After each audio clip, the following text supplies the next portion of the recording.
লিপির এক রহস্যময় নীরবতা।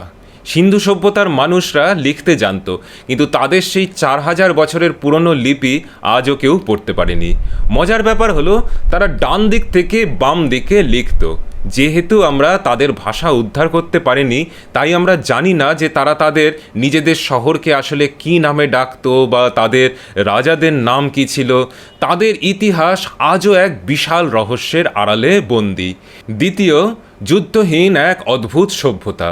প্রাচীন মিশর বা মেসোপটেমিয়ায় প্রচুর যুদ্ধাস্ত্র, যুদ্ধের চিত্র বা বীরত্ব গাথা পাওয়া যায়, কিন্তু হরপ্পা ও মহেঞ্জোদারোতে খনন কার্য চালিয়ে এমন কোনো বড় অস্ত্রের ভাণ্ডার বা যুদ্ধের ধ্বংসাবশেষ পাওয়া যায়নি।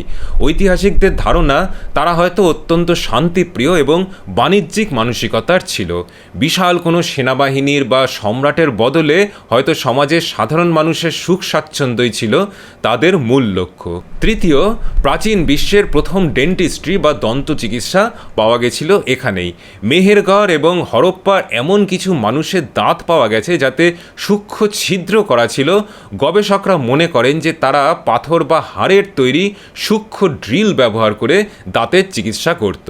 আজ থেকে প্রায় 7000 বছর আগেই তারা এই পর্যায়ের উন্নত চিকিৎসা পদ্ধতি জানত, যা ভাবলে অবাক হতে হয়। চতুর্থ, সূক্ষ্ম অলঙ্কার এবং কসমেটিক্সের ব্যবহার।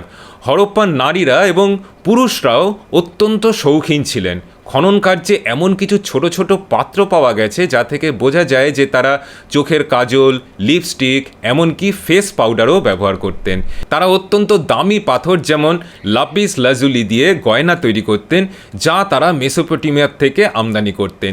তাদের এই জীবনযাত্রার মান ছিল তৎকালীন বিশ্বের সবচেয়ে আধুনিক। পঞ্চম, রহস্যময় গ্রেট বাথ এবং বিটুমিনের ব্যবহার।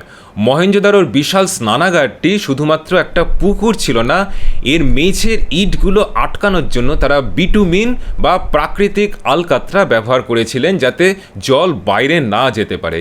এটি ছিল পৃথিবীর প্রথম ওয়াটারপ্রুফিংয়ের নিদর্শন, যা তারা ধর্মীয় বা সামাজিক শুদ্ধিকরণের কাজে ব্যবহার করত। এই প্রতিবেদনটির রিসার্চ আর স্ক্রিপ্ট রাইট করেছে আমাদের চ্যানেলের এক ইয়াং সাবস্ক্রাইবার চিন্তন গিরি। সে ইতিহাস নিয়ে পড়ছে, নিয়মিত লিখছে। তাকে আশীর্বাদ আর শুভেচ্ছা জানাবেন যেন সে তার কাজে সফল হতে পারে।